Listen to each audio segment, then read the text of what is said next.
வாழ்க வளமுடன்.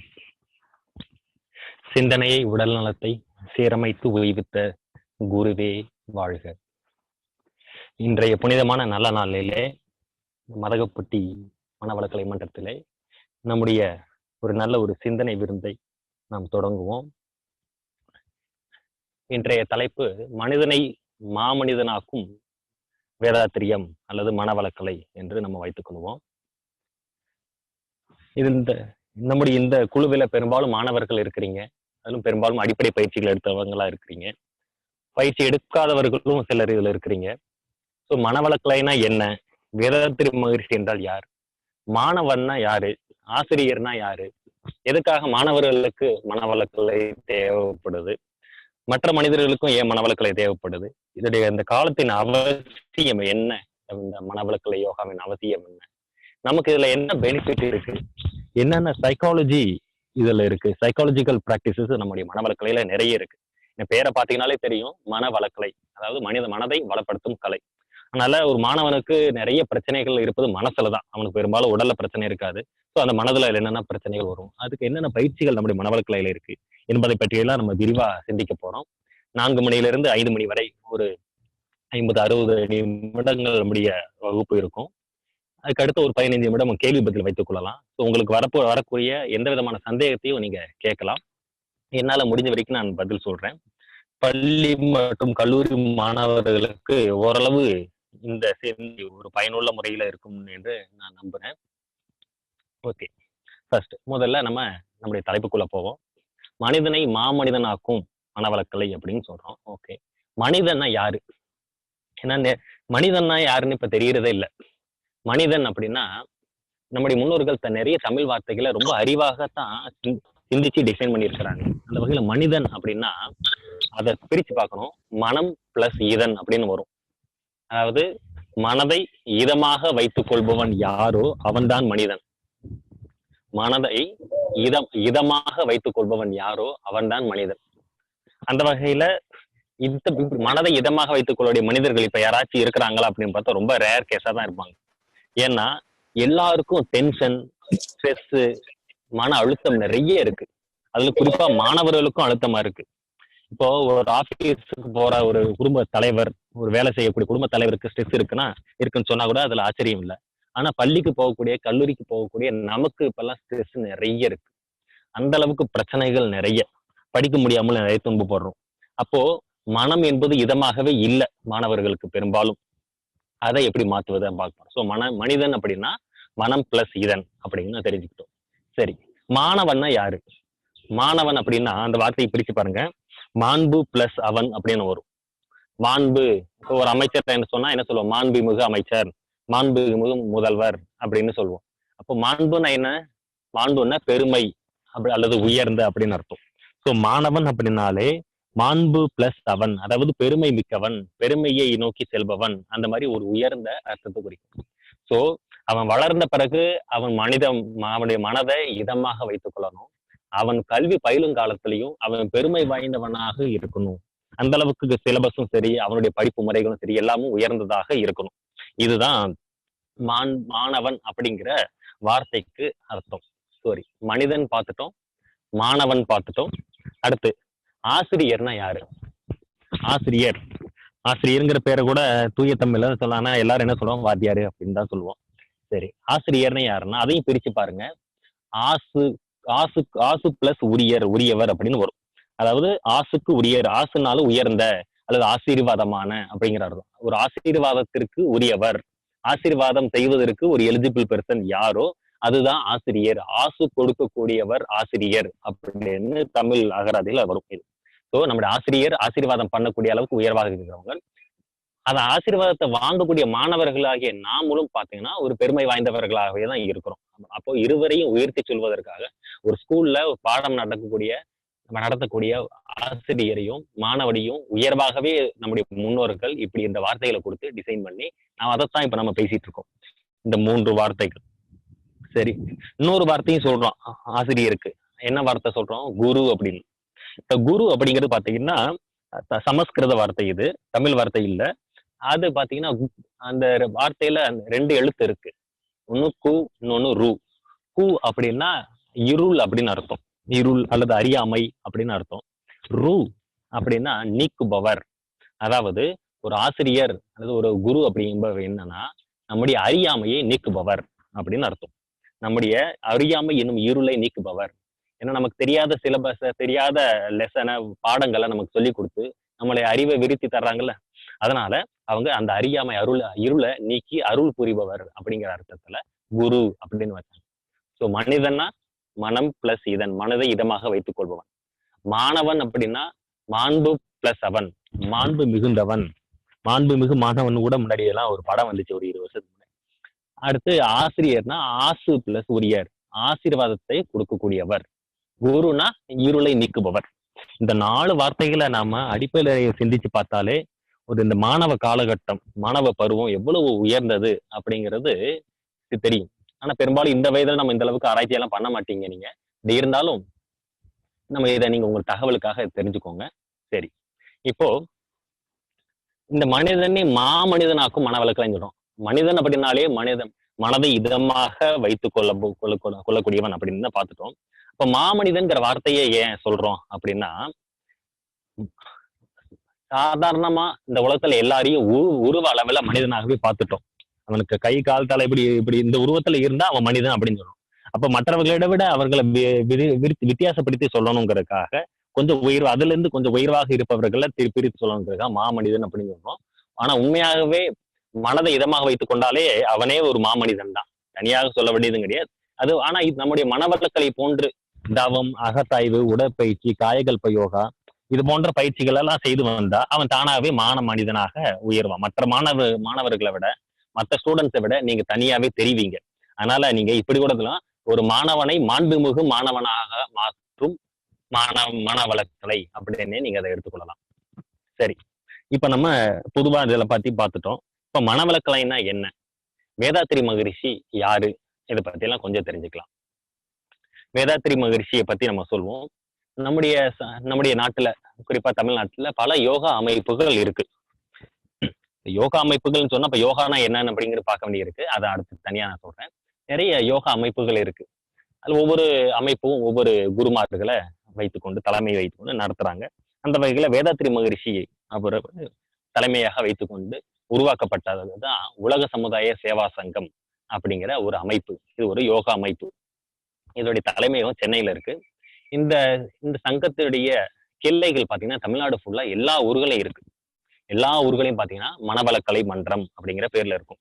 அதுதான் மதகுப்பட்டிலையும் நீங்க மனவளக்கலை மன்றம் அப்படின்னு நீங்க ஆரம்பிச்சிருக்கீங்க.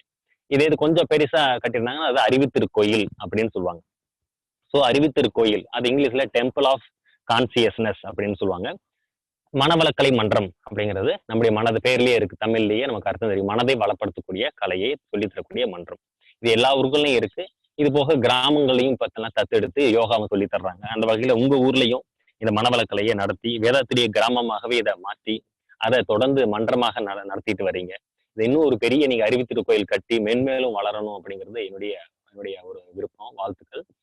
சரி, இந்த மனவளக்கலை மன்றம் அப்படிங்கிற வேதாத்திரி மகரிஷி அவர்கள் உருவாக்கிய இந்த மனவளக்கலை மன்றத்துல என்ன சொல்லி தர்றோம், மனவளக்கலைனா என்ன அப்படின்னா, ஏற்கனவே சொன்ன மாதிரி அந்த பேர்லயே என்ன அர்த்தம் இருக்கு, அதாவது மனதை வளப்படுத்தக்கூடிய கலையை சொல்லித்தரக்கூடிய மன்றம் இது. அப்போ இதுல சைக்காலஜி தான் மெயின். சைக்காலஜினா என்ன, உளவியல் ஆலோசனை, ஆற்றுப்படுத்துதல், இந்த மாதிரி பல பெயர்கள் சொல்றாங்க.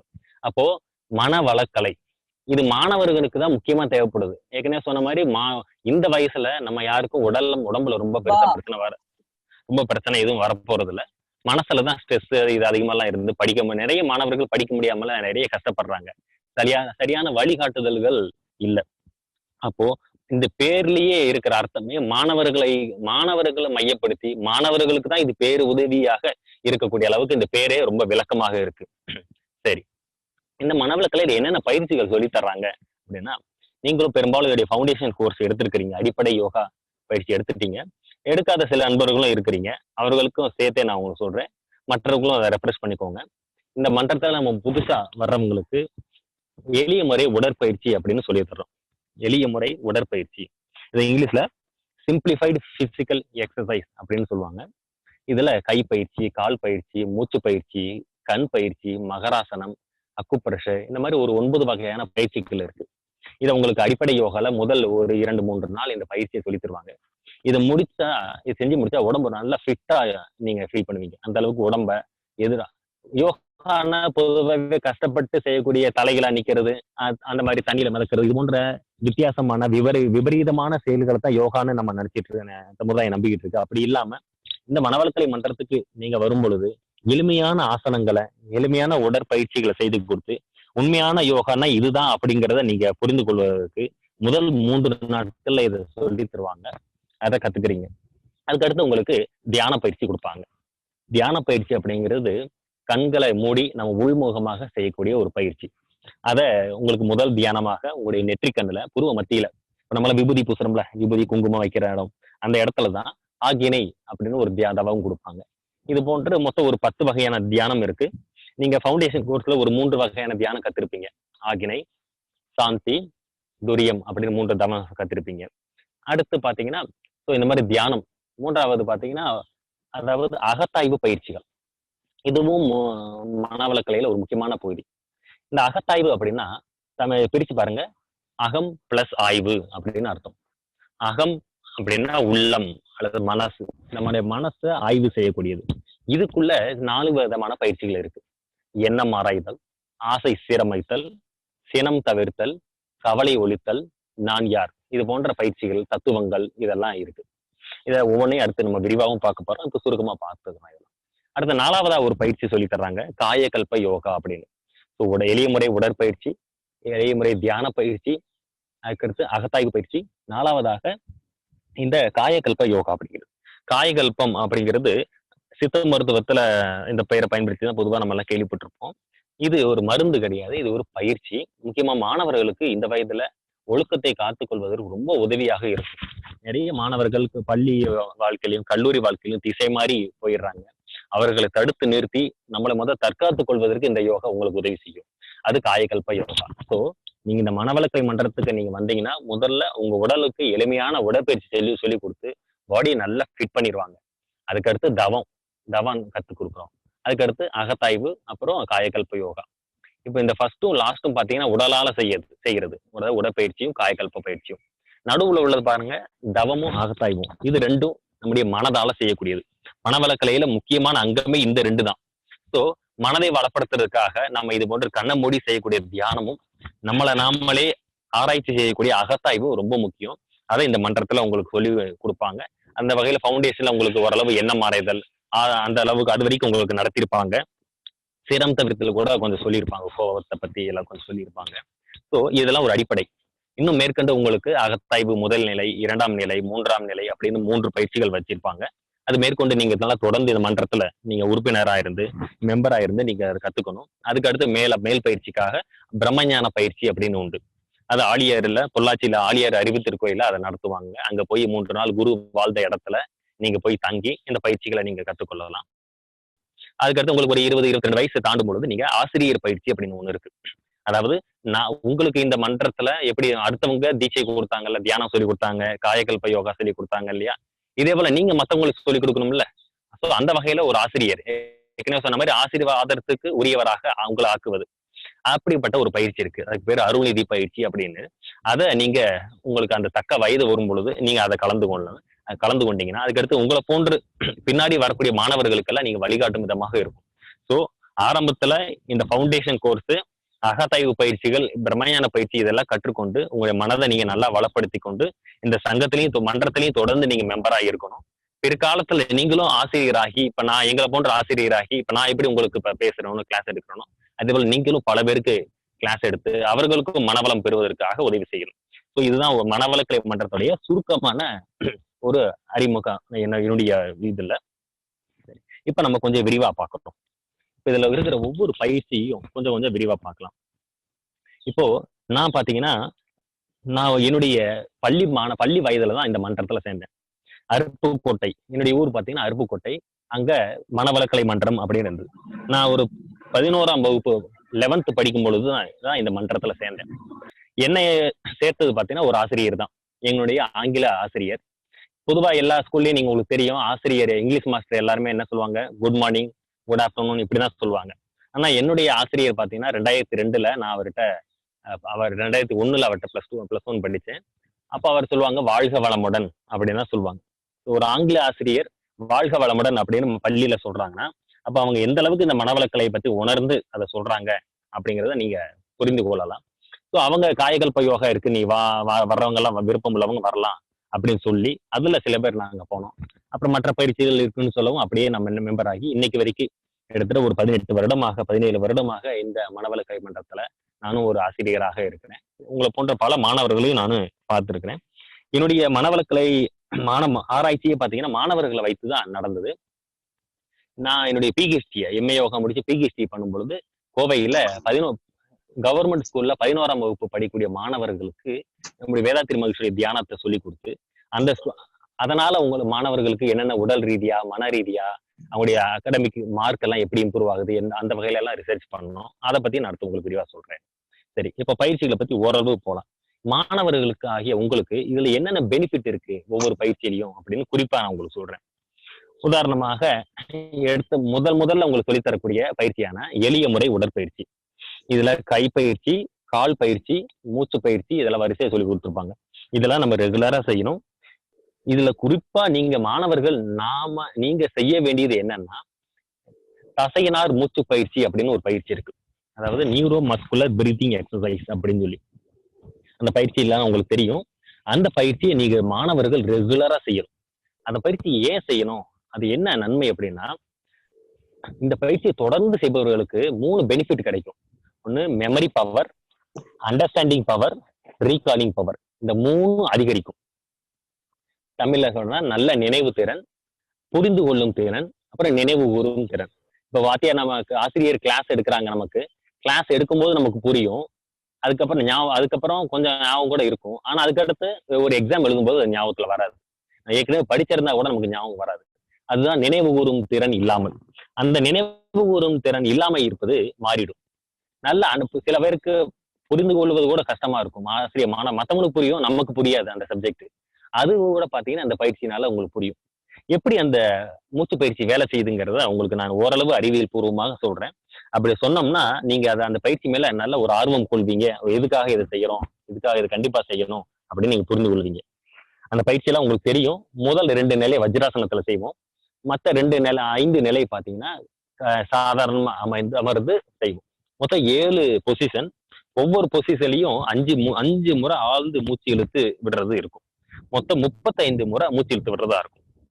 அது பார்த்தீங்கன்னா பொதுவாக ஆழமாக மூச்சு இழுத்து விட்டீங்கன்னா என்ன நடக்கும்னா நம்முடைய நுரையீரல் நல்லா விரிவடையும். நுரையீரல் விரிவடையும் போது என்ன பண்ணும் அப்படின்னா நுரையீரல் தான் நம்முடைய உடம்புல எல்லா இடத்துக்கும் ஆக்சிஜனை சப்ளை பண்ணக்கூடிய ஒரு பகுதி. முக்கியமா மூளைக்கு அதிகமான ஆக்சிஜன் தேவைப்படும் எப்பொழுதுமே. அதனால நமக்கு இந்த ஆக்சிஜன் சப்ளைய இந்த நுரையீரல்ல விரிவடைச்சா அதிகமான ஆக்சிஜன் மூளைக்கு கிடைச்சிரும். நமக்கு வரக்கூடிய ஞாபக மறதியோ அல்லது கவலை, ஸ்ட்ரெஸ், நினைவு கூறும் திறன் இல்லாம இதெல்லாம் எங்க நடக்குது? நம்முடைய மூளையில தானே. நம்முடைய மூளையில போதுமான எனர்ஜி இல்லாதவங்களுக்கு தான் இந்த மாதிரி நடக்கும். போதுமான எனர்ஜியோ இந்த மாதிரி தியானம் செய்து பழக்கம் இல்லாதவர்களுக்கோ தான் இது போன்ற சிக்கல்கள் ஏற்படும். அப்போ இந்த நல்ல 35 முறை காலையில அதிகாலையில, அதுவும் குறிப்பா நீங்க ஒரு 6 மணிக்கு எந்திரிச்சு ஒரு மாடிக்கு போய் கூட இந்த பயிற்சியை நல்ல ஒரு சுத்தமான காற்று சூழ்நிலையில நல்ல ஆக்சிஜன் லேயர் எல்லாம் கீழே இறங்கி இருக்கும். அந்த மாதிரி நேரத்துல போய் இந்த 35 முறை காலையில போய் நீங்க நல்லா மூச்சு இழுத்து விட்டீங்கன்னா அந்த பயிற்சி செய்யும் பொழுதே உங்களுக்கு நல்ல பெனிஃபிட் தெரியும், நல்ல வித்தியாசம் தெரியும். செஞ்சு முடிச்சோம்னா அன்னைக்கு நாள் முழுக்க நல்லா ஃப்ரெஷ்ஷா இருக்கும். செஞ்சு முடிச்ச உடனே எஃபெக்ட் தெரியும். அது எப்படின்னா அந்த பிரெயினை, நம்முடைய மூளைய உடனே அதை ஆக்டிவேட் பண்ணிடும். காரணம் சுத்தமான காற்று, அதிகமான விரிந்த நுரையீரல், இது 2 சேர்ந்து மூளைக்குள்ள போய் நிறைய டம்மி செல்ஸ் எல்லாத்தையும், அதாவது செயல்படாமல் இருக்கக்கூடிய மூளையின் சிற்று அறைகளை அதை ஆக்டிவேட் பண்ணிடும். நீங்க எல்லாம் ஸ்டூடெண்ட்ஸ் எல்லாம் சயின்ஸ்ல கேள்விப்பட்டிருப்பீங்க. பொதுவா நம்முடைய மூளையில நிறைய எனர்ஜி, நிறைய சக்தி இருக்கு. அந்த சக்தி நம்முடைய மூளையில இருக்கக்கூடிய பவர்ல வெறும் 0.0012 சம்திங் பெர்சன்டேஜ் தான் எல்லாரும் யூஸ் பண்றாங்க அப்படின்னு கேள்விப்பட்டிருப்பீங்க. கேள்விப்படலாம், சில பேர் இப்ப கூட கேள்விப்பட்டுக்கோங்க. நம்முடைய மூளையிலுடைய சக்தி 100% அப்படின்னா அதுல 0.0012 சம்திங் பெர்சன்டேஜ் தான் எல்லா மனிதர்களும் யூஸ் பண்றோமா.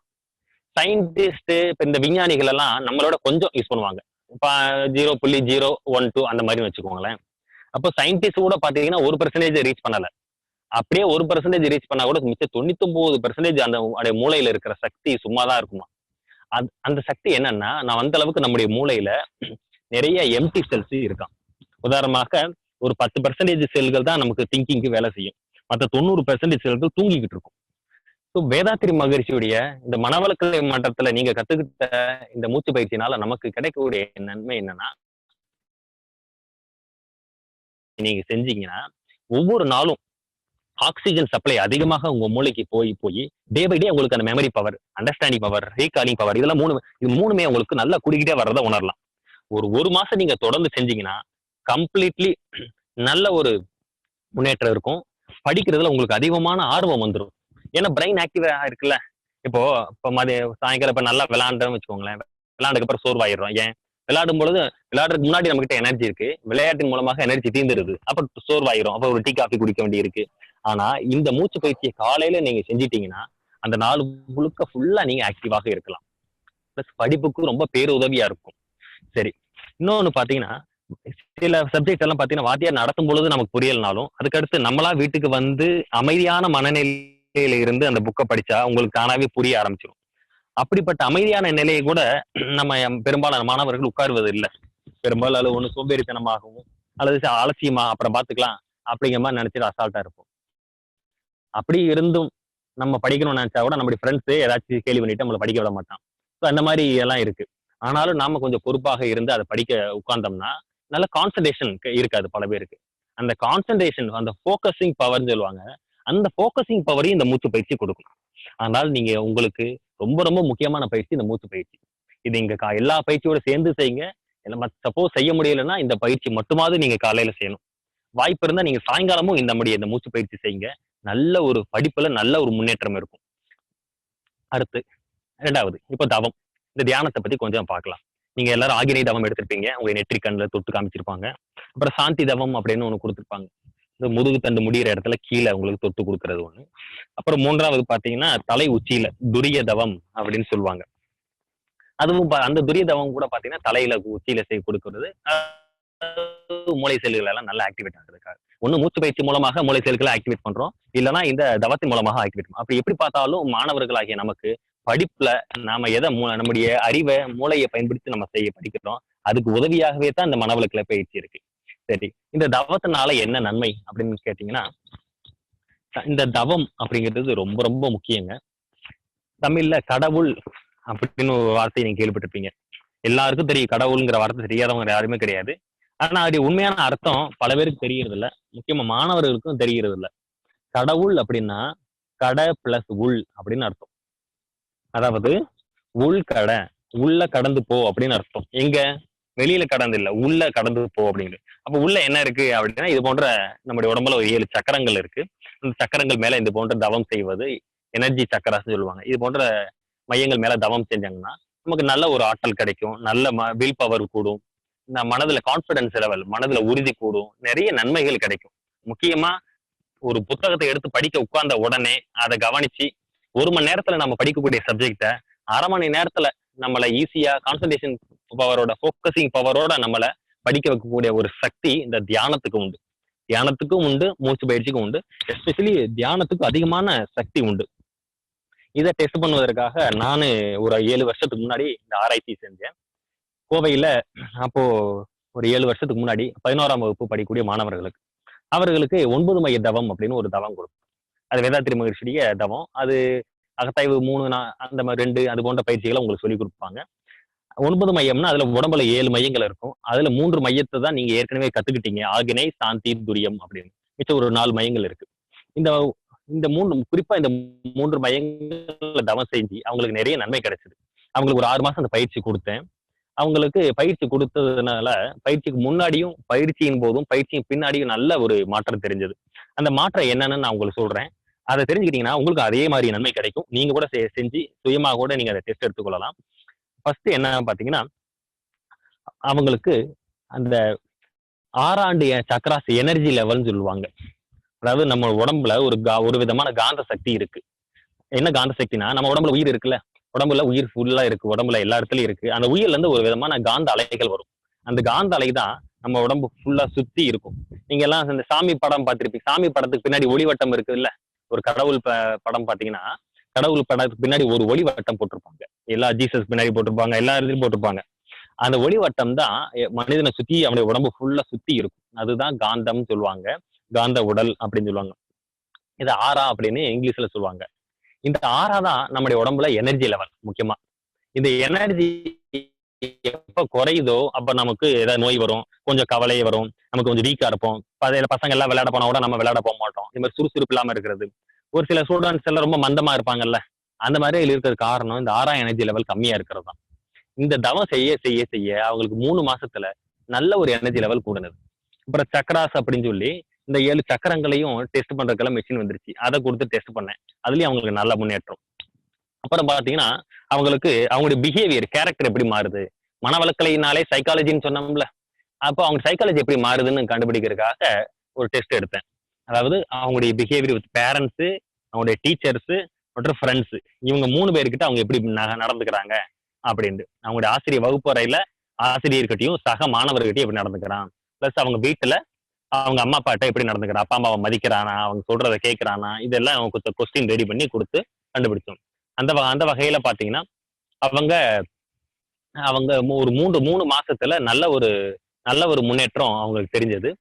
அந்த வகையில அவங்களுடைய பெரும்பாலான மாணவர்கள் தகாத வார்த்தைகளை, கெட்ட வார்த்தைகளை பேசுவதை நிறுத்திட்டாங்க.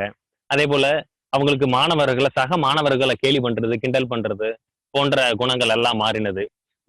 வகுப்பறையில மாணவர்களுக்கு அவங்களுடைய ஆசிரியர்களுக்கு நல்ல மதிப்பு கொடுத்து பேசுறது, இது போன்ற குணங்கள் எல்லாம் வந்து. ஸோ தியானம் செஞ்சா இயல்பாகவே உங்களுடைய கேரக்டர் மாறிடும்.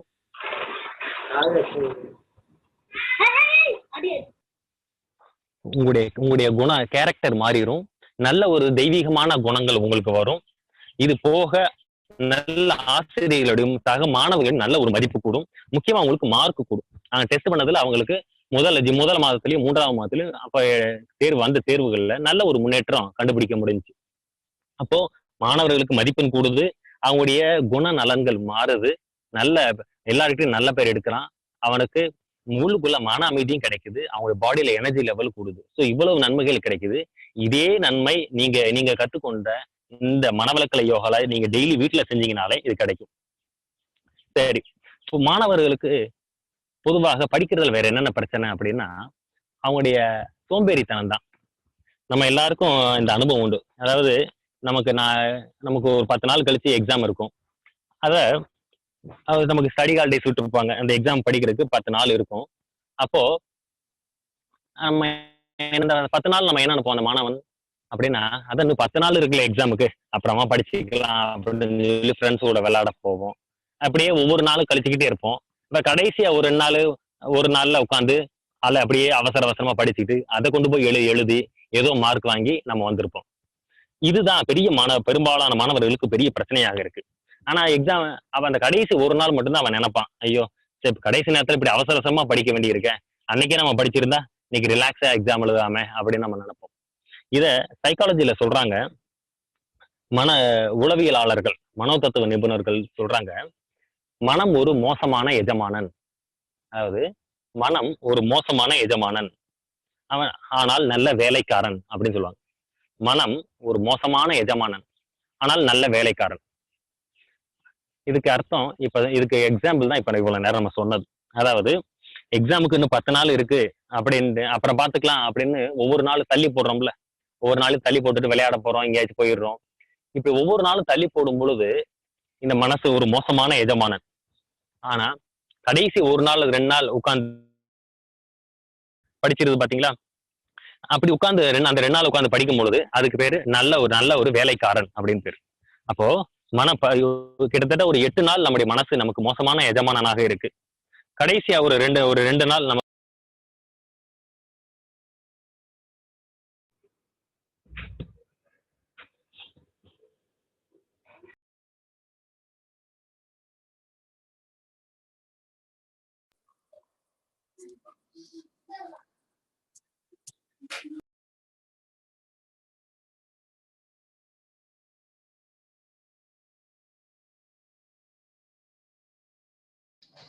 வாழ்க வளமுடன். கேக்குதா ஐயா? எவ்வளவு நல்ல மார்க் வாங்கலாம். அப்போ அன்னைக்கு நம்ம நினைப்போம். ஆனா அதுக்கடுத்து அப்படியே மறந்துருவோம். அப்புறம் என்ன பண்ணுவோம்? அடுத்த அடுத்த எக்ஸாம் வரும்பொழுது இப்படிதான். அப்பயும் ஒரு 10 நாள் லீவ் விடுவாங்க. அப்பயும் இதே போல 8 நாள் படிக்காம இருந்துட்டு இப்படி வரும். அப்போ நம்ம எல்லாம் நம்முடைய மனதிற்கு அடிமையாக இருக்கிறோம். இது இது இது எதனுடைய வெளிப்பாடுனா, நம்முடைய கட்டுப்பாட்டுல நம்ம மனசு இல்ல. நம்ம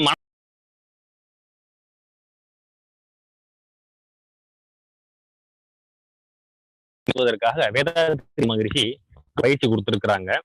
அத உங்களுக்கு தவத்தின் முடிவுல சொல்லி கொடுத்திருப்பாங்க. ஏற்கனவே உடற்பயிற்சி பார்த்தோம், தவத்தை பார்த்தோம். இந்த தவத்தின் முடிவுல இந்த மோசமான எஜமானாக இருக்கக்கூடிய இந்த மனச நல்ல வேலைக்காரனாக இருக்கிறதுக்கு ஒரு அற்புதமான ஒரு மனப்பயிற்சிய மகரிஷி சொல்லி தர்றாங்க. அதுக்கு பேர் என்னன்னா சங்கல்பம் அப்படின்னு சொல்லுவாங்க. சங்கல்பம் அப்படின்னா அதாவது அந்த இங்கிலீஷ்ல இது ஆட்டோ சஜஷன் அப்படின்னு சொல்லுவாங்க. உங்களுக்கு இது பொதுவான சங்கல்பம் என்னன்னா, அருட்பேராற்றல் கருணையினால் உடல் நலம், நீலாயுள், நிறை செல்வம், உயர் புகழ், மெய்ஞானம், ஓங்கி வாழ்வேன் அப்படின்னு சொல்லுவோம். அதுக்கடுத்து வாழ்த்து நம்முடைய உடன் பிறந்தவர்கள் அப்பா அம்மா இவங்களால ஒவ்வொருத்தரா வாழ்த்துவோம். இந்த சங்கல்பம் அப்படின்னு சொல்லக்கூடிய ஆட்டோ சஜஷன் தான் மாணவர்களாகிய உங்களுக்கு ரொம்ப ரொம்ப உதவியா இருக்கும். எப்படி அப்படின்னா, மத்ததெல்லாம் வாழ்த்துறது மத்தவங்களை பத்தி நினைக்கிறோம். ஆனா இதை பாருங்க, அருட்பேராற்றல் கருணைகளை நம்மள சொல்றோம். உடல் நலம், நீலாயில், நிறைசிலும் ஓங்கி வாழ்வேன் அப்படிங்கிறோம். இதே இது மாணவர்களுக்கு இன்னொரு சங்கல்பமும் மகிழ்ச்சி கொடுத்திருக்கிறாங்க. அருட்பேராற்றல் கருணையினால் உடல் நலம், நீலாயுள், உயர் ஒழுக்கம், கல்வி போன்றவற்றில் ஓங்கி வாழ்வேன் அப்படின்னு வரும். இந்த மாதிரி சங்கல்பம் சொல்லும் பொழுது மோசமான எஜமானனாக உள்ள மனசு நல்ல வேலைக்காரனாக மாறிடும். இதற்கு உங்களுக்கு ஒரு ஒரு நடைமுறை பயிற்சி முறையை நான் உங்களுக்கு சொல்றேன். இப்ப நமக்கு அதே எக்ஸாம்பிள் எடுத்துக்கோங்க. உங்களுக்கு எக்ஸாமுக்கு 10 நாள் இருக்கு. நம்ம படிக்கிறதுக்கு நம்ம கடைசி 2 நாள் தான் படிச்சுக்கிட்டு இருந்தோம். இப்ப என்ன பண்ணணும்? இப்போ ஒரு சங்கல்பத்தை உருவாக்கணும். என்னன்னா, ஃபார் எக்ஸாம்பிள் இப்ப நான்லாம் ஸ்கூல்ல காலேஜில் படிச்சுக்கிட்டு இருக்கும்போது இந்த சங்கல்பத்தை உருவாக்கினேன். எனக்கு உருவாக்கி செஞ்சுக்கிட்டேன். எனக்கு நல்ல பலன் கொடுத்தது. அதாவது அதுக்கு அந்த உதாரணத்தை சொல்றேன். அருட்பேராற்றல் கருணையினால் நான் என் கடமையை உணர்ந்து காலத்தை வீணாக்காமல் என் கடமையை உணர்ந்து என் படிப்பில் கவனம் செலுத்தி நன்கு படித்து நல்ல மதிப்பெண்களை பெறுவேன். இப்படி ஒரு வாக்கியம். நான் எனது காலத்தை வீணாக்காமல் என்னுடைய கடமையை உணர்ந்து நன்றாக படித்து நான் தேர்வில் நல்ல மதிப்பெண்கள் பெறுவேன். இந்த மாதிரி உங்களுக்கு பொருத்தமா என்ன தோணுதோ அதுக்கேற்ற மாதிரி இதை மாத்திக்கோங்க. நீங்களே டிசைன் பண்ணிக்கோங்க. அப்படி ஒரு வாக்கியத்தை உருவாக்கிக்கிட்டு அதை டெய்லி சொல்ல ஆரம்பிச்சிடணும். அதை சொல்ல சொல்ல சொல்ல என்ன ஆகும் அப்படின்னா, உங்க மனசுக்கு ஆட்டோமேட்டிக்கா ஒரு பொறுப்புணர்ச்சி வந்துடும். இதை சொல்ல சொல்ல முத நாள் சொல்லுவோம். நான் காலத்தை வீணாக்காமல் மிகுந்த கவனத்துடனும் பொறுப்புடனும் படித்து நல்ல மதிப்பெண்கள் பெறுவேன். இந்த ஒவ்வொரு வார்த்தையை சொல்லும் பொழுது ஐயோ நான் காலத்தை வீணாக்குறேனே அப்படிங்கிற பயம் வந்துடும். ஐயோ நான் பொறுப்பா இருக்கணும். மிகுந்த ஆர்வத்துடன் கவனத்துடன் படித்து, அப்போ படிக்கும்பொழுது டைவர்ஷன் வந்தாலும் ஆனா கவனத்தோட தான் இருப்பேன் அப்படிங்கிற பொறுப்புணர்வு வந்துடும். ஸோ இந்த சங்கல்பம்ங்கிறத சுருக்கமா சொல்றதா இருந்தா, நமக்கு நாமே பொறுப்புணர்ச்சியை கொடுத்து நம்மளையே செயல்பட வைக்கிறதுக்கு உதவியாக இருக்கிறது தான் இந்த சங்கல்பம் அப்படிங்கிறது. இதை நீங்க சொல்ல சொல்ல சொல்ல என்ன ஆகும்? ஆட்டோமேட்டிக்கா முதல் நாள் வேணா கொஞ்சம் தடுமாறுவீங்க. மத்த 9 நாள் உட்காந்து படிக்க ஆரம்பிச்சிருவீங்க. அப்படி 9 நாள் உட்காந்து படிச்சீங்கன்னா உங்களுக்கு ஆட்டோமேட்டிக்கா நல்ல ஒரு சக்சஸ் தான். அப்படி 9 நாள் நீங்க படிக்க ஆரம்பிச்சிட்டீங்கன்னா முதல் 4 நாளே நீங்க சப்ஜெக்ட் சிலபஸை கவர் பண்ணிருவீங்க. மிச்ச 5 நாள் கூட நம்ம ஃப்ரீயா இருந்துட்டு கடைசி நாள் கூட ரீகால் பண்ணிட்டு அதுக்கப்புறம் நீங்க எக்ஸாம் எழுதலாம்.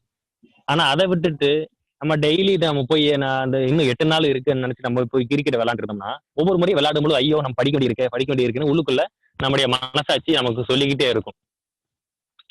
ஆனா நிம்மதியாகவும் விளையாடவும் முடியாது. ஆனா முதைய நம்ம படிச்சிட்டோம்னா நம்ம நிம்மதியாக இருக்கலாம். இவனு சரி. ஸோ தவத்துல மகிழ்ச்சி கொடுத்த சங்கல்பம் அப்படிங்கிறது உங்களுக்கு எந்த அளவுக்கு மனசை மாற்றுவதற்கு, மனதை உயர்வுபடுத்துவதற்கு உதவியாக இருக்கு அப்படின்னு நான் சொன்னேன். ஸோ உடற்பயிற்சி, தவம், அப்புறம் இது இந்த சங்கல்பம். இன்னொன்னு உங்களுக்கு சொல்றேன், காயகல்ப யோகா. இதுவும் உங்களுக்கு சொல்லி கொடுத்துருப்பாங்க. இந்த காயகல்ப யோகா இது உங்களுக்கு எந்த வகையில உதவியா இருக்கும்? கருத்து இதெல்லாம் சொல்லி தர்றோம். இந்த இளம் வயதுலதான் நிறைய ஒழுக்கம் ரீதியான பிரச்சனைகள் வர்றது பாக்குறோம். முக்கியமா ஸ்கூல்ல காலேஜ்ல நிறைய மாணவர்களுக்கு இடையில நிறைய காதல் பிரச்சனைகள், இந்த மாதிரி பல பிரச்சனைகள் வருது. இது எல்லாத்துக்கும் காரணம் நம்முடைய உடம்புல இருக்கிற உயிர் சக்தியை நமக்கு கட்டுப்படுத்த தெரியாம இருக்கிறதா. ஆனா இந்த காயகல்ப யோகாவை நீங்க தொடர்ந்து செஞ்சீங்கன்னா உங்களுக்கு வேற எதுலையுமே கவனம் போகாது. உங்களுடைய கவனம் படிப்புல மட்டும்தான் இருக்கும், உங்களுடைய மார்க்ல மட்டும்தான் இருக்கும், முன்னேற்றத்துல மட்டும்தான் இருக்கும். வேற எந்த உங்களுக்கு வராது. அந்த வகையில காயகல்ப யோகா செஞ்சீங்கன்னா உங்களுக்கு உங்களுடைய உயிர் சக்தியை காத்து கொள்ளலாம். சங்கல்பம் பொறுப்புணர்ச்சியை கொண்டு வந்து நீங்களாவே படிக்க உட்கார்ந்துருவீங்க. மனம் ஒரு நல்ல வேலைக்காரனாக மாறிடும். நல்ல தவம் பண்ணீங்கன்னா முக்கியமா நல்ல ஒரு மன அமைதி உங்களுக்கு கிடைக்கும். அதுக்கடுத்து உடற்பயிற்சியில மூச்சு பயிற்சி செஞ்சீங்கன்னா உங்களுடைய மூளைக்கு நல்ல ஒரு எனர்ஜி சக்தி கிடைக்கும். அப்போ இந்த இவ்வளவையும் கொடுக்கக்கூடியதான் இந்த மனவளக்கலை. அப்போ உங்களுக்கு தான் இந்த வயசுல உள்ள இந்த மாணவர்களுக்கு தான் இந்த மனவளக்கலை ரொம்ப ரொம்ப அவசியம். இப்போ இந்த 4 பயிற்சிகளையும் நீங்க செஞ்சுக்கிட்டு இருந்தா இப்ப நீங்க கொஞ்சம் இமேஜின் பண்ணி பாருங்க. நீங்க சாதாரணமாக நம்ம இருக்கக்கூடிய மாணவன் மாண்புமிகு மாணவனாக மாறுவோம்ல. சாதாரணமாக இருக்கக்கூடிய ஒரு மனிதன் கண்டிப்பா மாமனிதனாக ஆவான். ஏன்னா ஏற்கனவே சொன்ன மனிதன் அப்படின்னாலே மனதை இதமாக வைத்துக் கொள்ளவன். அப்படி மனதை இதமாக வைத்துக் கொள்ள தெரியலன்னா அவன் மனிதனே கிடையாது.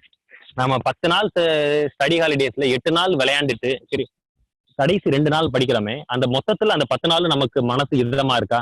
8 நாள் நம்ம விளையாண்டுகிட்டு இருக்கும் பொழுது அந்த மனசு நமக்கு குத்திக்கிட்டே இருக்கும். ஐயோ நம்ம படிக்க வேண்டியிருக்கே அப்படின்ட்டு. அப்பயும் நமக்கு கஷ்டம். கடைசி 2 நாள் உட்காந்து படிக்கும் பொழுது எப்படி இருக்கும்? அப்ப படிப்போம். ஆனாலும் மனசு என்ன சொல்லும்? மனசாட்சி என்ன சொல்லும்? இதை நீ முன்னாடியே உட்காந்து படிச்சிருந்தா இவ்வளவு டென்ஷன் தேவையான்னு நம்மளை திட்டும். அப்போ எப்படி பார்த்தாலும் நம்முடைய மனசாட்சி நம்மளை உரித்து கொண்டு அல்ல இதமாக இல்லாமல் இருக்க முடியாத நம்ம இருக்கிறோம்.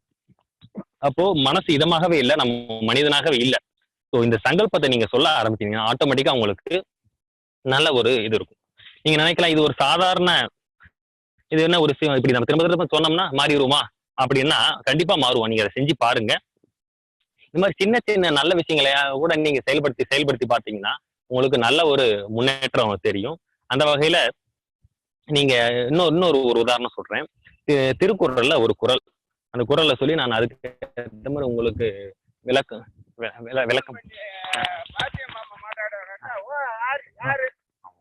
என்ன மாட்டாடாமா சரி.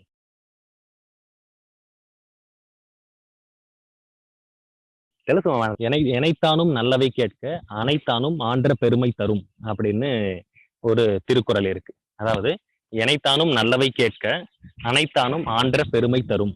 இது ஒரு குறள். இந்த குறளுடைய விளக்கம் என்னன்னா, உன்னுடைய வாழ்க்கையில நீ ஏதாவது ஒரு கொஞ்சமாச்சு பெரியவங்க சொல்றத கேளு, கொஞ்சமாச்சு நல்லது கேட்டுட்டேன்னா அவனுக்கு அந்த அளவுக்காச்சும் ஒரு நன்மை கிடைக்கும் அப்படின்னு வள்ளுவர் ரொம்ப ஒரு ரெக்வஸ்டாக இந்த குறள் எழுதியிருப்பாங்க. அந்த வகையில இப்ப இவ்வளவு நேரம் இந்த மனவளக்கலை மன்றத்துல நம்ம குறைந்தபட்சம் என்ன சொல்றோம்? எதையாச்சும் செய்யுங்க அப்படின்னு தானே நம்ம சொல்றோம். குறைந்தபட்சம் உடற்பயிற்சியில அந்த மூச்சு பயிற்சி சொல்றோம். குறைந்தபட்சம் ஒரு 10 நிமிஷம் கண்ண தவம் செய்யறோம். ஒரு சங்கல்பம், மனதுல சங்கல்பத்தை சொல்றோம். அதுக்கு அடுத்து பாத்தீங்கன்னா நம்முடைய காயகல்ப யோகா காலையில ஒரு 5 நிமிஷம் 10 நிமிஷம் தான் ஆகும், சாயங்காலம் ஒரு 10 நிமிஷம் ஆகும். இவ்வளவுதான். இதைத்தான் எனைத்தானும் நல்லவை கேட்க அனைத்தானும் ஆன்ற பெருமை தரும். இதற்கு உதாரணமாக உங்களுக்கு பிடிச்சமான ஒரு கதை சொல்றேன். அந்த கதை உங்களுக்கு கொஞ்சம் மனசுல நிக்கிற மாதிரி இருக்கும்னு நான் நம்புறேன். ஒரு ஊர்ல ஒரு திருடன் இருந்தான். அவன் திருடன், அவனும் திருடன், அவங்க அப்பாவும் திருடன். ஸோ அவங்க 2 பேரும் அப்பாவும் மகனும் திருடிட்டு இருக்கிறாங்க. அந்த ஊருக்கு மகாவீரர் தெரியும் உங்களுக்கு, சமண மதத்தை நிறுவிய துறவி மகாவீரர் அந்த ஊருக்கு சொற்பொழிவுக்காக வர்றாங்க.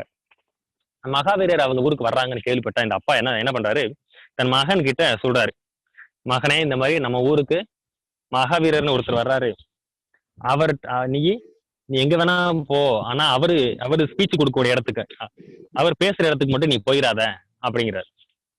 ஏன் அப்படின்னா உங்களுக்கு தெரியும், அப்ப அங்க போய் போனான்னா அவர் பேச்ச கேட்டு திருந்திருவான்ல. அப்ப மகன் திருந்துட்டா அவன் திருட மாட்டான். அப்போ மகன் தொடர்ந்து திருடனுங்கிறதுக்காக அவன் மாறிடக்கூடாதுங்கிறதுக்காக அந்த அப்பா அவரு அப்படி ஒரு அட்வைஸ் பண்றாரு. நீங்க வேணா போ, ஆனா அவருக்கு இருக்கிற இடத்துக்கு வேணா போயிடாத, அவர் பேச்ச கேட்க கூடாதுன்னு சத்தியம் வாங்கிக்கிறாரு. சரி, அதுக்கடுத்து என்ன ஆகுது, இவன் ஒரு நாள் தற்செயலா அந்த வழியா போயிடுறான். அவனுக்கே தெரியாம மகாவீரர் பேசக்கூடிய இடத்து வழியா போயிடுறான். அப்படி போகும்பொழுது அவனுக்கே தெரியுது, ஐயோ இந்த வழியால வந்திருக்கோம் அப்படின்னு. அப்படி அவன் நினைச்சிட்டு இருக்கும் போதே மகாவீரர் பேசுறது அவன் காதுல கேக்குது. அவர் ஒரு சொற்பொழிவு நடத்திட்டு இருக்கிறாரு. அந்த சொற்பொழிவுல ஒரே ஒரு வரி மட்டும் அவன் காதுல விழுந்துருது. என்னன்னா, தேவர்களுடைய கால்கள் தரையில பதியாது அப்படின்னு. இதை நீங்களும் ஞாபகத்துல வச்சுக்கோங்க. தேவர்களுடைய கால்கள் தரையில பதியாது அப்படின்னு. இதுக்கு முன்னாடி அவர் என்ன சொன்னாரு, இதுக்கு பின்னாடி என்ன சொன்னாருங்கிறத அவனுக்கு தெரியாது. ஏன்னா அவன் அதை கவனிக்கல இல்ல. இது மட்டும் தான் அவனுக்கு கேக்குது. கேட்ட உடனே இந்த வரி கேட்ட உடனே அவன் அலர்ட் ஆயிடுறான். என்ன? ஆக இது மகாவீரருடைய வாய்ஸ் ஆச்சே, அவருடைய சொற்பொழிவாச்சே, இது இவர் பேச்சை நம்ம கேட்கக்கூடாது, நம்ம அப்பாவுக்கு நம்ம ப்ராமிஸ் பண்ணியிருக்கோம். அதனால அவன் உடனே அங்கிருந்து கிளம்பிடுறான். ஆனா அவன் இந்த கேட்டான் பாத்தீங்களா, தேவர்களுடைய கால்கள் தரையில பதியாது அப்படிங்கிறது. இது அவனுடைய ஆழ் மனசுல ஸ்டோர் ஆயிருச்சு. இப்படி ஆழ் மனசுல ஸ்டோர் ஆகிடுச்சு. அதுக்கடுத்து எப்பயும் போல அவன் திருடிக்கிட்டு இருக்கான். ஒரு நாள் இப்போ திருட போறான். எங்க திருட போறான்னா அரண்மனைக்கு போறான். அரண்மனைக்கு திருட போய் அரசன் கிட்ட மாட்டிக்கிட்டான். ஸோ காவலாளிகள் அவனை கட்டி வச்சு அமைச்சர்கள் மந்திரிகள் விசாரிச்சுட்டு இருக்கிறாங்க. அரண்மனைக்கு திருட வந்திருக்கான் அப்படின்ட்டு. இவன் ரொம்ப எக்ஸ்பர்ட்டான ரொம்ப ரொம்ப அனுபவம் வாய்ந்த திருடன்ங்கிறதுனால அவன் அவன் ரொம்ப பிடி கொடுக்காம நான் திருட வரல அப்படின்னு அவன் பொய் சொல்லிட்டு இருக்கான். நான் திருடவே வரல, அரசனை பார்த்து நான் உதவி கேட்க வந்தேன் அப்படின்னு அவன் பொய் சொல்லி சமாளிச்சுட்டு இருக்கான். எவ்வளவோ போராடி பார்த்தா அவன் பதில் உண்மை சொல்லவே இல்லை. அப்புறம் மந்திரிகளால சேர்ந்து ஒரு முடிவு எடுக்கிறாங்க. நம்ம எவ்வளவோ பண்ணிட்டோம், இவன் ஒன்னும் சொல்ற மாதிரி தெரியல அப்படின்னு கடைசியா உண்மை கண்டறியும் சோதனை செய்யலாம் அப்படின்னு அவங்க முடிவு பண்றாங்க. அது என்ன உண்மை கண்டறியும் சோதனை அப்படின்னா, அவனுக்கு மதுபானத்தை வாங்கி அந்த இடத்துல அதை சோமபானம்னு சொல்லுவாங்க. சோமபானத்தை அளவுக்கு அதிகமா ஊத்தி விட்டுறாங்க. ஸோ அது விளைவு என்ன ஆகுது, அவன் அதிகமாக அந்த அந்த அதிகமான போதை நிலைக்கு போயிடுறான். இப்போ அவங்கிட்ட அவங்க உளவியல் ரீதியாக கேட்கறாங்க. இந்த சைக்காலஜிஸ்ட் எல்லாம் பேசுவாங்க, கேள்விப்பட்டிருக்கீங்களா? இப்போ உங்களுக்கு 10 வயசாச்சு, நீங்க என்ன பண்ணிக்கிட்டு இருந்தீங்க சொல்லுங்க அப்படின்னு கேட்பாங்கல்ல, சினிமால எல்லாம் கூட பார்த்துருப்பீங்க. அது மாதிரி இந்த மந்திரிகள் கேட்கறாங்க, இப்ப நீ நீ இப்போ நீ இப்ப தேவலோகத்துல இருக்கிற. அவன் நல்லா மயக்க நிலைக்கு போனதுக்கு அப்புறம் அவன் கேட்கறாங்க, நீ தேவலோகத்துல இருக்கிற, நாங்க உன்னை சுத்தி தேவர்கள் எல்லாம் சூழ்ந்து இருக்கிறோம், நீ சொல்லு, இப்ப சொல்லு, பூமியில வாழ்ந்தப்போ நீ ஒரு அரண்மனைக்கு போனீல, போய் நீ மாட்டிக்கிட்டீல, அங்க எதுக்காக போன நீ? ஏன் இந்த மாதிரி போதையில கேட்கறாங்கன்னா, இந்த மாதிரி மது போதையில இருக்கும்போது அவனால பொய் பேச முடியாது. எந்த ஒரு மனிதனாலும் உண்மையை மட்டும்தான் பேசணும். ஸோ அப்போ அப்படி கேட்கறாங்க, நாங்க உன்னை சுத்தி தேவர்களாக சூழ்ந்திருக்கிறோம், நீ தேவலோகத்துல இருக்கிற, நீ பூமியில வாழ்ந்தப்போ எதுக்கு அரண்மனைக்கு போனேல, எதுக்காக போன அப்படின்னு கேட்கறாங்க. அவ்வளவு அந்த மயக்கத்திலையும் அவனுடைய மூளையில ஒரு தீப்பொறி மாதிரி ஒரு ஐடியா வருது. அது என்ன அப்படின்னா, என்னைக்கோ ஒரு நாள் மகாவீரருடைய ஸ்பீச் கேட்டான் பாத்தீங்களா, என்ன கேட்டான், தேவர்களுடைய கால்கள் தரையில பதியாது அப்படி கேட்டான் பாத்தீங்களா, அந்த வரி அவனுக்கு ஞாபகத்துக்கு வருது டக்குன்னு. உடனே இப்ப அவன் லேசா கண்ணை திறந்து, இவங்க என்ன சொல்றாங்க, நீ தேவலோகத்துல இருக்கிற, நாங்க உன்னை சுத்தி தேவர்கள் சூழ்ந்திருக்கிறோம். இவன் கண்ணை திறந்து பாக்குறாங்க, இவன் எல்லாரும் தரையில தான் நிக்கிறாங்க. அவர் என்ன, மகாவீரர் என்ன சொன்னாரு, அவனுடைய கால்கள் தரையில பதியாது அப்படின்னு. ஆனா இவன் தரையில தான் இருக்கிறாங்க.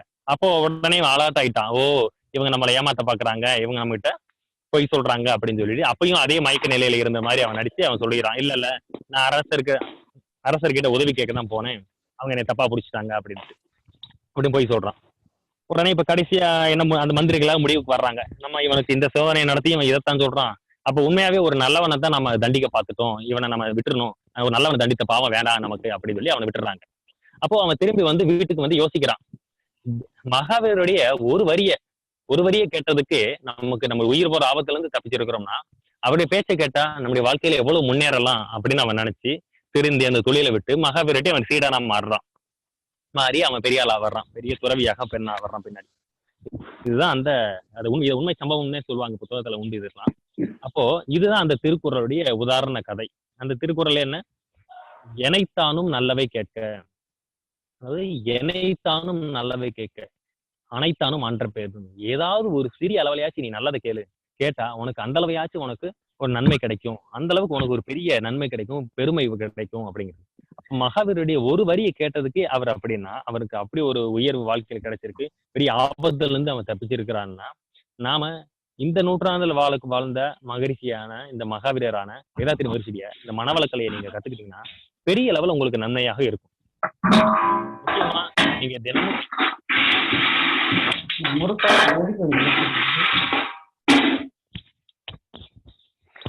முக்கியமா நீங்க தினமும் காலையில எந்திரிச்சு உடற்பயிற்சியும் தவமும் மற்ற எல்லா நேரங்களையும் இந்த சங்கல்பத்தையும் சொல்லிக்கிட்டே இருந்தீங்கன்னா நல்ல ஒரு முன்னேற்றம் இருக்கும். இந்த சங்கல்பத்தை பொறுத்த வரைக்கும் அதுக்கு நேரங்காலங்கிறதே கிடையாது, எப்ப வேணா நீங்க சொல்லிக்கிட்டே இருக்கலாம். இப்ப நீங்க ஒரு கடைக்கு நடந்து போயிட்டு இருக்கீங்க, அப்ப கூட சொல்லலாம், நான் எனது காலத்தை வீணாக்காமல் நல்ல முறையில பயன்படுத்தி என் குடும்பத்தின் கஷ்ட நிலையை உணர்ந்து நன்கு படித்து வாழ்க்கையில் முன்னேறுவேன், இந்த மாதிரி ஏதாவது ஒரு வகையில பொருத்தமாக உங்களுக்கு நல்ல ஹார்ட் டச்சிங்கான ஒரு வார்த்தை ஒரு வாக்கியத்தை உருவாக்கி கொண்டு நீங்க சொல்லிக்கிட்டே இருந்தீங்கன்னா ஆட்டோமேட்டிக்கா நல்ல ஒரு முன்னேற்றத்தை நீங்க ஃபீல் பண்ணுவீங்க. ஸோ சங்கல்பம், தவம், காயகல்ப யோகா, உடற்பயிற்சி இல்ல மூச்சு பயிற்சி இதெல்லாம் குறைந்தபட்ச அளவுல நீங்க செஞ்சுட்டு வரணும். மத்த எல்லா பயிற்சியும் முக்கியம்தான். இன்னும் நிறைய ஆசிரியர் பயிற்சி இருக்கு, நிறைய பயிற்சி இருக்கு. ஆனா இந்த காலகட்டத்துல நீங்க உங்களுக்கு இந்த வயதுக்கு இதுவையெல்லாம் குறைந்தபட்ச பயிற்சிகள். அந்த குரலுக்கு ஏற்ற மாதிரி இணைத்தானும் நல்லவை கேட்கன்னு சொன்னோம்ல, அது மாதிரி இணைத்தானும் இதையாவது நீங்க செய்யணும். செஞ்சுட்டே வந்தீங்கன்னா உங்களுக்கு நல்ல ஒரு ரிசல்ட் கிடைக்கும். கிளாஸ்லயுமே பாத்தீங்கன்னா மனவளக்கலை ஸ்டூடெண்ட்களுக்கு மற்றவங்களுக்கு நல்ல ஒரு வித்தியாசம் இருக்கும். இந்த மூச்சு பயிற்சி செய்ய செய்ய செய்ய செய்ய நல்ல ஒரு முன்னேற்றம், நம்முடைய கேரக்டர்ல நல்ல மாற்றம் இருக்கும். நீங்க மூச்சு பயிற்சிகளை சாதாரணமா நினைச்சிடாதீங்க. மூச்சு பயிற்சினா நம்முடைய மகிழ்ச்சி இது மட்டும் இல்ல. நீங்க வேற எந்த யோகாவுக்கு போனீங்கன்னாலும் சரி, ஏதாச்சும் ஒரு மூச்சு பயிற்சி நீங்க செஞ்சுட்டே வந்தீங்கன்னா நல்ல ஒரு முன்னேற்றம் இருக்கும். எப்படி தெரியுமா? இந்த யோகால தான் மட்டும்தான் இந்த மூச்சு பயிற்சி ரொம்ப ஸ்பெஷலாக சிறப்பாக இருக்கு. இந்த மூச்சு பயிற்சியானது நீங்க பண்ணக்கூடியது உடல் அளவுல பண்றோம். உடலை பயன்படுத்தி பண்றோம். அது பிசிக்கலா இதை பண்றோம். ஆனா இதை செய்யும் பொழுது மென்டலி நமக்கு சேஞ்சஸ் ஏற்படும். உதாரணமாக நம்முடைய மகிழ்ச்சியில மூச்சு பயிற்சியை செஞ்சு முடிச்ச உடனே நல்ல ஒரு மன அமைதி ஏற்படும். இந்த மாதிரி நிறைய விஷயங்கள் இருக்கும். ஏற்கனவே நம்ம சொன்ன மாதிரி நுரையீரல் நல்லா விரிவடையும். நுரையீரல் இன்னொன்னு இருக்கு, நம்முடைய ஆயுசு கூடும். மூச்சு பயிற்சி செய்யக்கூடிய யாருக்குமே ஆயுசு கம்மியா இருக்கு, நல்லா கூடும். இது எப்படி தெரியுமா? நம்முடைய இதய துடிப்பு பொதுவா எல்லாருக்கும் அதிகமா இருக்கு. ஒரு நிமிஷத்துக்கு எவ்வளவு சொல்றோம். ஆனா நீங்க டெஸ்ட் பண்ணி பாருங்க, எந்த ஒரு மனிதனுக்கும் 72 இருக்காது. முக்கியமா நிறைய ஸ்டூடெண்ட்களுக்கு 72 இருக்கிறதே இல்லை. நான் என்னுடைய ரிசர்ச்ல அந்த 6 மாசத்துல ஸ்டூடெண்ட்களுக்கு எல்லாருக்கும் இதய துடிப்பை டெஸ்ட் பண்ணேன். அவங்களோட பிளட் பிரஷர் எல்லாத்தையும் டெஸ்ட் பண்ணேன். அதுல எல்லாருக்கும் பெரும்பாலானவருக்கு 100க்கு மேலதான் இருக்கு. 120, 130ன்னு சர்வசாதாரணமாக இருக்கு. இந்த இதய துடிப்புக்கும் நம்முடைய ஆயுசுக்கும் ஒரு லாஜிக் இருக்கு. இதய துடிப்பு அதிகரிச்சுன்னா ஆயுசு குறையும், இதய துடிப்பு குறைஞ்சதுன்னா ஆயுசு கூடும். நீங்க இயற்கையில பாருங்க, எந்தெந்த அனிமல்ஸ் எல்லாம் ரொம்ப காலம் உயிர் வாழுதோ அவைகளெல்லாம் பாத்தீங்கன்னா இதய துடிப்பு ரொம்ப கம்மியா இருக்கும். உதாரணமாக ஆமை, அப்புறம் முதலை, இதெல்லாம் 300 வருஷம் 400 வருஷம் கூட உயிர் வாழும்னு சொல்லுவாங்க. ஆமையெல்லாம் 400 வருஷம் உள்ளதெல்லாம் இருக்கு. அந்த ஆமைக்கு முதலைக்கெல்லாம் பாத்தீங்கன்னா இதய துடிப்பு ஒரு நிமிஷத்துக்கு 5, 10 இவ்வளவுதான் இருக்கும். அதே குறைந்தபட்சம் பாத்தீங்கன்னா அந்த யானை பாருங்க 100 வருஷம் உயிர் வாழும், 80 வருஷம் 100 வருஷம் உயிர் வாழும். யானைக்குமே பாத்தீங்கன்னா மனிதனுடைய இதய துடிப்புல 4ல் 1 பங்காகத்தான் இருக்கும், அல்லது இப்ப 4ல் 2 பங்காக, அதுக்கு மேல கூடவே கூடாது. அப்போ இதய துடிப்பு குறையா இருக்கிற உயிரினங்கள் ரொம்ப காலம் உயிர் வாழுது. சரி, அடுத்து ஆப்போசிட்டா பாருங்க, எலி எடுத்துக்கோங்க. எலி, சுண்டெலி இதெல்லாம் பாத்தீங்கன்னா 1 மாசம் தான் உயிர் வாழும். எலிக்கு இதய துடிப்பு ஒரு நிமிஷத்துக்கு 400, 500 இருக்குமா. அப்போ இதய துடிப்பு அதிகமாக இருந்துச்சுன்னா ஆயுசு குறையுது. இதய துடிப்பு கூடுச்சுன்னா குறையுது, குறைஞ்சா கூடும். சரி, இந்த இதய துடிப்பை குறைக்கிறதுக்கு என்ன வழி? ஏன்னா இதய துடிப்பு குறைச்சாதானே நமக்கு லைஃப் டைம் கூடுது. அப்படி குறைக்கிறதுக்கு உண்டான ஒரே ஒரு வழி மூச்சு பயிற்சி தான். மூச்சு பயிற்சி நல்லா செய்ய இது மூளைக்கு மட்டும் இல்ல, உடல் முழுக்க, குறிப்பா நம்முடைய இதயத்துக்கு, ஹார்ட்டுக்கு நிறைய ஆக்சிஜனை சப்ளை பண்றதுனால இந்த ஹார்ட் துடிக்கிறது குறையும். ஹார்ட் துடிக்கிறது குறைஞ்சிச்சுன்னா ஆட்டோமேட்டிக்கா உங்களுக்கு ஆயுள் கூடும். ஸோ இயல்பா ஒரு மனிதனுடைய உண்மையான சராசரி ஆயுசு காலம் எத்தனை தெரியுமா? 120. ஒரு மனுஷன் பிறந்தா அவனுக்கு 120 வயசு வரைக்கும் கேரண்டியாக ஆரோக்கியமாக இருப்பதற்கு இறைவன் டிசைன் பண்ணியிருக்கிறாரு. ஆனா நம்ம இப்படி யாரையாச்சும் நம்ம ஊர்ல பாக்குறோமா? கிடையாது. இப்போ ஜப்பான்ல, கொரியால எல்லாம் இந்த மாதிரி இப்பயும் இருக்கிறாங்க, சீனால எல்லாம் இருக்கிறாங்க. ஆனா நம்ம ஊர்ல யாரும் அப்படி எல்லாம் இருக்கிறது இல்லை. இதுக்கு காரணம் எல்லாருக்கும் பொதுவா இதய துடிப்பு அதிகமா இருப்பதுதான். அதை மாற்றி நீங்க இன்னைக்கு சப்ஜெக்ட உங்களுடைய பாடங்களை நல்லா படிக்கிறதுக்கும் உதவி செய்யும். ஃபியூச்சர்ல உங்களுக்கு லைஃப் லாங் உங்களோட ஆயுசையும் அதிகப்படுத்து. டே பை டே நம்முடைய கேரக்டரையும் நல்லபடியா மாத்தி உங்களுடைய பேரண்ட்ஸ், அப்பா அம்மா, உங்களுடைய ஃப்ரெண்ட்ஸ், டீச்சர்ஸ் எல்லார்கிட்டையும் நல்ல பேர் எடுப்பதற்கும் இது உதவி. பிளஸ் நம்முடைய ஆயுசு 3ஐயும் நமக்கு நல்ல விதமாக சிறப்பிக்க வல்லது மூச்சு பயிற்சி. மற்றபடி காயகல்ப பயிற்சி, தவம், இது எல்லாமே இதை நீங்க பொறுப்புணர்ந்து இதை நீங்க செய்யணும். முக்கியமா இந்த மாதிரி டயத்துல, இப்ப நம்ம எல்லாரும் ஸ்கூல் லீவ் டயத்துல தான் இருக்கிறோம். இப்போ இந்த டயத்துல நீங்க மண்டபத்துல கத்துக்கிட்ட பயிற்சிகள் எல்லாம் நீங்க நல்லா செய்ய ஆரம்பிங்க. ஏன்னா இப்ப நமக்கு டைம் இருக்கு. ஏன்னா பொதுவா டைம் இல்லைன்னு சொல்லி நம்ம எஸ்கேப் ஆயிருவோம். டைம் இல்ல அப்படின்னு சொல்லி இப்ப எல்லாம் தப்பிக்க முடியாது. ஏன்னா இப்ப நிறைய டைம் இருக்கு. அதனால தான் நம்ம இப்ப கூட இந்த எவ்வளவு பேர் கிளாஸ்ல 50 பேர் கலந்து இருக்கிறோம். அப்போ 1 மணி நேரம் இந்த கேட்கறதுக்கு நம்ம அலாட் பண்றோம். நாம தினமும் 1 மணி நேரம் காலையில யோகாவை செய்யறதுக்கு நம்ம அலாட் பண்ணணும். அப்படி அலாட் பண்ணி நீங்க செஞ்சீங்க அப்படின்னா கண்டிப்பாக உங்களுக்கு நல்ல ஒரு முன்னேற்றம் இருக்கும். இந்த லீவை முக்கியமா இந்த 1 மாச லீவ் நல்லபடியா நம்ம பயன்படுத்தணும் அப்படிங்கிற ஒரு திருப்தி இருக்கும். ஏன்னா நம்ம மனசாட்சி எப்பொழுதுமே நம்மளை குத்தி காமிக்காத அளவுக்கு நம்ம நடந்து கொள்ளணும். அப்ப ஸ்கூலுக்கு போகும்போது என்ன சொல்லணும்? 2 மாசம் லீவை வேஸ்ட் பண்ணிட்டு வந்திருக்க நீ அப்படின்னு நம்ம மனசாட்சி சொல்லும். அப்படி அப்படி சொல்லாத அளவுக்கு நம்ம வாழணும். அதுக்கு உதவியா இருக்கும். சரி. இதுக்கு நீங்க இதுக்கு நீங்க முதல் கட்டமாக நீங்க செய்ய வேண்டியது என்ன தெரியுமா? தினமும் காலையில ரொம்ப ஏர்லியரா எந்திரிக்கணும். அதாவது அதிகாலையில எந்திரிக்கணும். அந்த பழக்கத்தை நீங்க கண்டிப்பா கொண்டு வரணும். அது ஏன் அப்படிங்கிறத உங்களுக்கு சயின்டிஃபிக்கா நான் உங்களுக்கு சொல்றேன். அதை சொல்லிட்டு நான் இப்ப நிறைவு செய்யறேன். ஒரு 5 மினிட்ஸ்ல நம்முடைய சொற்பொழிவு நிறைவாக போகுது. அதுக்கடுத்து நீங்க உங்களுக்கு வரக்கூடிய சந்தேகங்களை கேட்கலாம். மகரிஷி பத்தியோ, உங்களை பத்தியோ, ஜென்ரலா உங்களுடைய பிரச்சனைகளை பத்தியோ எதுனாலும் கேளுங்க, நான் பதில் சொல்றேன். சரி. அதிகாலையில எழுவதனால என்ன நமக்கு நன்மை அப்படின்னா, காலையில டெய்லி காலையில 4:30 மணில இருந்து 6 மணி வரைக்கும் ஒரு 1.5 மணி நேரம் இருக்கு.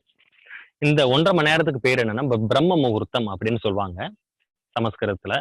இத சயின்டிஸ்ட் கண்டுபிடிச்சிருக்கிறாங்க. என்னன்னா நம்ம பூமி சுத்திக்கிட்டே இருக்குல்ல, இதுல காலையில 4:30 இருந்து 6 மணி வரைக்கும் இருக்கக்கூடிய இந்த ஒரு 1.5 மணி நேரத்துல பூமியில நிறைய ஆக்சிஜன் நிறைய வந்து மோதுதான். அது மட்டும் இல்ல, நம்முடைய இந்த பிரபஞ்சம் இருக்குல்ல, பிரபஞ்சம், இந்த பிரபஞ்சம் சொல்லுவோம், யூனிவர்ஸ்.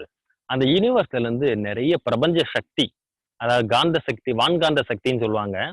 அதாவது காஸ்மிக் எனர்ஜி. அந்த காஸ்மிக் எனர்ஜி நிறைய அந்த டயத்துல தான் மோதுதான். ஸோ ஆக்சிஜன் லேயரும் மேல இருந்து கீழே இறங்கி இருக்கும். அதுக்கடுத்து வான்காந்த யூனிவர்சல் மேக்னெட்டிக் பவரும் நமக்கு நிறைய கிடைக்கலாம். அந்த நேரத்துல ஒரு மனுஷன் எந்திரிச்சு 4:30 to 6 எந்திரிச்சு நம்ம முடிச்சுக்கிட்டு இருந்தோம்னா, நம்ம யோகாவே செய்யலனாலும் சரி, எந்த பயிற்சி செய்யாம சும்மா உட்காந்து ஒரு ஃபேஸ் வாஷ் பண்ணிட்டு ஒரு புக் நீங்க படிச்சுட்டு இருந்தாலோ இது பண்ணாலோ உங்களுக்கு இயற்கையாவே பிரபஞ்ச காந்த சக்தி கிடைச்சிடும். மூளைக்கு நல்ல நல்ல ஆக்சிஜன் சப்ளை கிடைக்குதான். இதை கண்டுபிடிச்சிருக்கிறாங்க. இதோட சேர்ந்து நம்ம யோகாவையும் சேர்த்து செய்யும் பொழுது நமக்கு எவ்வளவு நன்மை கொஞ்சம் யோசிச்சு பாருங்க. இதைத்தான் ஔவையார் பாத்தீங்கன்னா ஒரு பழமொழி சொல்லியிருக்கிறாங்க. அதிகாலையில் அதிகாலையில் அதிகாலையில் எழுப்பவர், அதாவது சூரிய உதயத்திற்கு முன் எழுந்திருப்பவருடைய வாழ்க்கை சூரியனை சூரியனை போல் பிரகாசமாக இருக்கும் அப்படின்னு. திரும்ப சொல்றேன், மறந்துடாதீங்க. சூரிய உதயத்திற்கு முன் எழுந்திருப்பவனுடைய வாழ்க்கை சூரியனை போல் பிரகாசமாக இருக்கும். இது ஔவையாருடைய வாக்கு. இதை நம்ம மறந்துடக்கூடாது.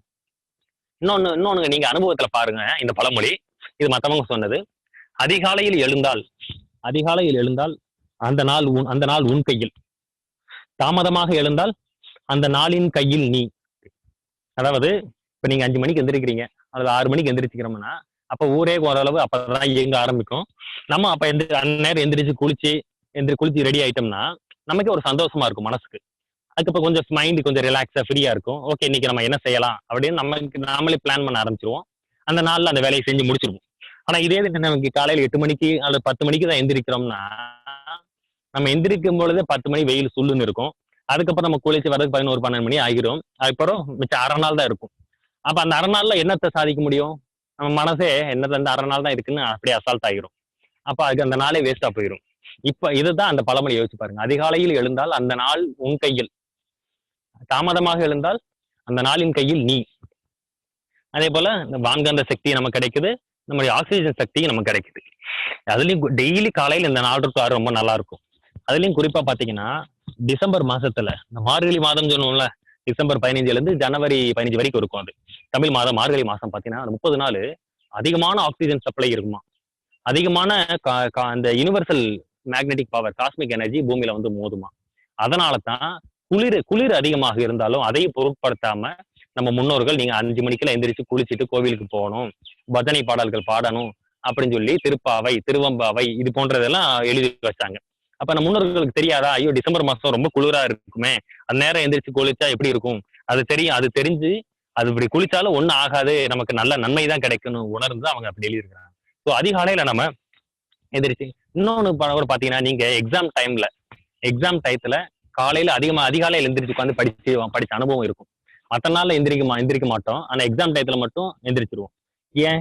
அது ஏற்கனவே சொன்ன மாதிரி மனம் ஒரு மோசமான எஜமானன், நல்ல வேலைக்காரன். இந்த நல்ல வேலைக்காரன் அன்னைக்கு மட்டும் எப்படி நம்மள 4 மணிக்கு 5 மணிக்கு எந்திரிச்சு வேலை செய்யறான் அப்படின்னா, இந்த மனசு 2 விஷயத்துக்கு தான் வேலை செய்யும். என்னன்னா, ஒண்ணு பயம், இன்னொன்னு இன்ட்ரெஸ்ட். ஒண்ணு பயம் இருந்தா அது வேலை செய்யும், இல்லைன்னா இன்ட்ரெஸ்ட் தான் வேலை செய்யும்.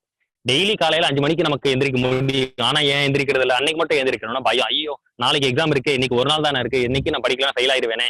அப்படிங்கிற பயம் தான் அன்னைக்கு நம்மள எந்திரிக்க வச்சிரும் 5 மணிக்கு. சரி. அதே நம்ம தான் எந்திரிச்சு படிக்கல. மத்தவன்லாம் நல்லா படிக்கிறவன் டெய்லி 5 மணிக்கு எந்திரிச்சு படிச்சுட்டு தான் இருக்கிறான். அவனுக்கு எந்த பயமும் இல்லையே. ஏன்னா எக்ஸாம் பக்கத்துல இல்ல. எக்ஸாம் ரொம்ப தள்ளி தான் இருக்கு. அவன் ஏன் படிக்கிறான்? அவன இன்ட்ரெஸ்ட்.